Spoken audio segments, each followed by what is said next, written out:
বিসমিল্লাহির রহমানির রহিম। বাংলাদেশ জাতীয়তাবাদী ছাত্রদল ঢাকা মহানগর পূর্ব কর্তৃক আয়োজিত মুগদা থানা ছাত্রদলের 7 নং ওয়ার্ডের আজকের এই কর্মী সভায় উপস্থিত আছেন কর্মী সভার সম্মানিত সভাপতি মুগদা থানা ছাত্রদলের বিপ্লবী আহ্বায়ক জুলফিকার আহমেদ সিয়াম।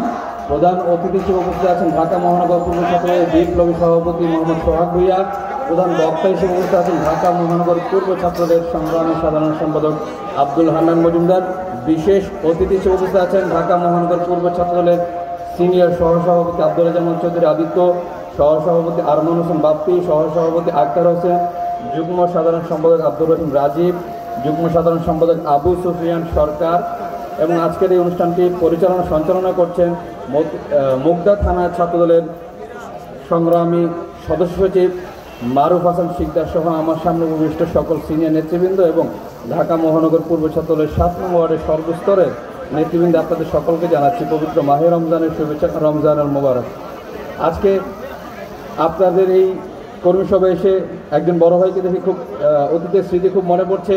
ঢাকা মহানগর দক্ষিণ যুবদলের সাবেক সিনিয়র যুগ্ম আহ্বায়ক এবং আমার থানা মতিঝিল থানা ছাত্রদলের সাবেক নেতা RT মামুন ভাই এখানে উপস্থিত হয়েছেন। আমরা এই জন্যই বলছি, আমাদের রাজনীতির সূচনা লগ্নে আমাদের সেই কৈশোর বয়সে এই RT মামুন ভাইদের মতো খুব মেধাবী নেতৃত্ব আমাদেরকে এমনভাবে বুঝিয়েছেন, দেশের জন্য রাজনীতির জন্য আমাদেরকে এমনভাবে অনুপ্রেরণা দিয়েছেন, যার কারণে আমরা এখন পর্যন্ত যত ঝড় তুফান সব কিছু ব্যতিরেক করেই মোকাবেলা করে আমরা রাজনীতি করছি। আমরা RT মামুন ভাই সহ সকল সিনিয়র নেতৃবৃন্দ সকলকে শুভেচ্ছা ও কৃতজ্ঞতা জানিয়ে আমার এই বক্তব্য শুরু করছি। প্রিয় নেতৃবৃন্দ, আপনাদেরকে একটু ধীরস্থিরভাবে বসতে হবে।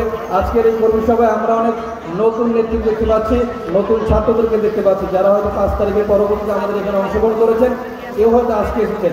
আপনাদের সকলকে আমরা স্বাগত জানাচ্ছি। আপনাদেরকে মনে রাখতে হবে, এই দেশে আপনারা জন্মের পর বিগত ফ্যাসিস্ট যে সরকার ছিল, সেই ফ্যাসিস্ট সরকারের যে সন্ত্রাসী সংগঠন ছিল, তারা আপনাদের এলাকায় পাড়া মহল্লায় সন্ত্রাস মাদকের এবং এমন কোনো অকারেন্স নাই যার কারো অভয়ারণ্যে তারা পরিণত করেনি। আপনারা হয়তো সেটি দেখে বড় হয়েছেন, কিন্তু আপনাদের মনে রাখতে হবে, বাংলাদেশ জাতীয়তাবাদী ছাত্রদের একটা স্লোগান রয়েছে, বাঁচতে চাই, পড়তে চাই, দুর্নীতির মুক্ত দেশ চাই। আমাদের একটি মূলনীতি রয়েছে, শিক্ষা, ঐক্য, প্রগতি।